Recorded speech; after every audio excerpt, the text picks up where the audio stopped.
তো আরএফএল এর চাকরির কাজগুলা কি, কি থাকে? যেমন সেটা নিয়ে আপনাদেরকে বলি। যেমন আমাদের কি, কি কাজ ছিল? টাইম ফিক্সড করা ছিল যেমন ৯ টা। সকাল ৯ টার আগে আপনার ৫০ এর মধ্যে শোরুমের আগে এসে উপস্থিত থাকতে হবে এবং শোরুমটা মানে যে শাটার থাকে, শাটার গুলো আমাদের খুলতে হয়। যারা এক্সিকিউটিভ থাকে। তো যেমন আমার দায়িত্ব ছিল, নতুন অবস্থা থেকেই আমারই দায়িত্ব ছিল। যেমন চাবি আমার কাছে দিত ম্যানেজারে আমার ১ম থেকেই বিশ্বাস করত বা ভালোবাসতো। তো ১ম এ সকালবেলা ৮:৫০ বা আরো আগে আসতে পারেন। তো মানে আপনার ৮:৫০ এর লগে লাস্ট টাইম, কারণ এরপরে আর বেশি সময় থাকে না। ওই সময় এসে আপনি শাটার খুলবেন। শাটার খুলে আপনি কম্পিউটারটা অন দিবেন, হ্যাঁ? মেইন সুইচটা অন দিবেন। অন দেওয়ার পর কম্পিউটারটা অন দিয়ে দিবেন। হ্যাঁ? কম্পিউটার অন দেওয়ার পরে আপনার যে কার্ড থাকবে, ১ম অবস্থাতে আপনাকে কার্ড দিবে না। ১-২ মাস পরে কার্ড দেয়। তো কার্ডটা পাঞ্চ করতে হবে। ম্যানেজারের কার্ড আপনি পাঞ্চ করে দিবেন, সমস্যা নেই। তো আমরা এরকমই করছি। ম্যানেজারের কার্ডটা সকালবেলা এসেই পাঞ্চ করে দিছি। ৯ টার আগে, ৯ টার আগে অবশ্যই পাঞ্চ করতে হবে। তারপরে তারপরে যেমন ছবি দিতে হবে মাস্ট। ছবিটা হলো নতুন অবস্থা, নতুন যারা তাদের জন্য প্রমাণ। আপনার ওই মার্কি অ্যাপস থেকে আমরা ছবি দিতাম। তো উম অনেক সময় আমি একাই দিয়ে দিতাম। ওপেনিং করে ম্যানেজারকে পাঠিয়ে দিতাম, ম্যানেজার গ্রুপে দিয়ে দিত।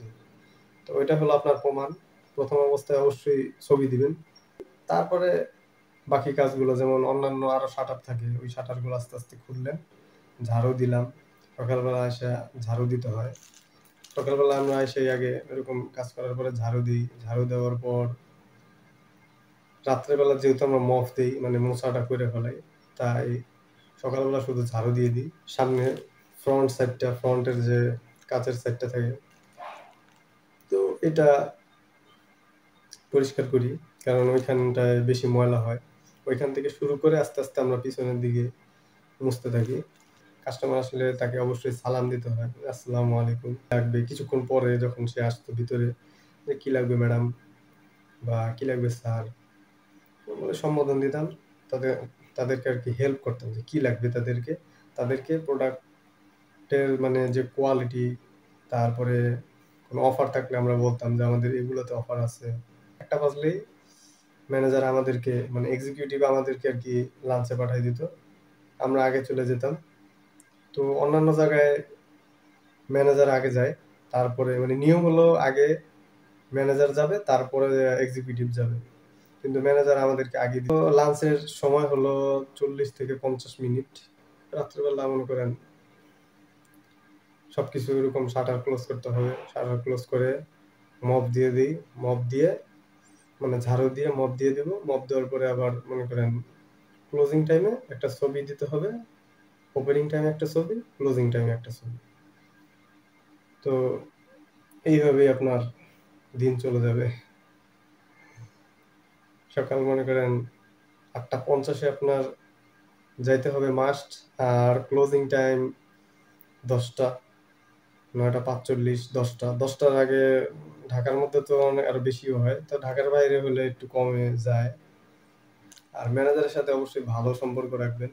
কারণ ম্যানেজারই আপনাকে প্রমোশন দিবে। আয়নার মধ্যে এরকম হাত দিয়ে করে এরকম দেখে যে ময়লা আছে কিনা। তো আপনাকে এরকমভাবে পরিষ্কার পরিচ্ছন্ন রাখতে হবে। কষ্ট আছে ভাই, অনেক কষ্ট করতে হবে।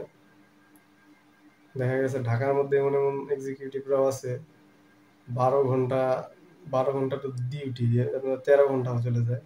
১৩ ঘন্টার বেশিও যায়। তো এই এখন দাঁড়ায় থাকি। পুরা দাঁড়ায় থাকতে হয়। আমাদেরও ওরকম দাঁড়ায় থাকতে হইছে অনেক। হ্যাঁ? তো এইভাবেই চলতে হবে। আবার আমরা মাঝে, মাঝে মার্কেটে যেতাম। মাঝে, মাঝে দেখা গেছে উপর থেকে বলছে যে মার্কেটে যেতে হবে। প্রোডাক্ট অর্ডার কাটতে হবে। তো আমাদের মাঝে, মাঝে এরকম যেতে হতো যে আমরা অর্ডার কাটতাম।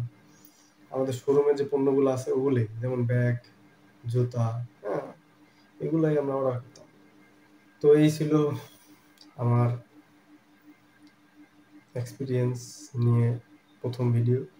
পরবর্তীতে আরো অন্য আরো ডিটেইলস এ আপনাদেরকে জানাবো। তো আল্লাহ হাফেজ, ভালো থাকবেন। দোয়া করবেন সবাই।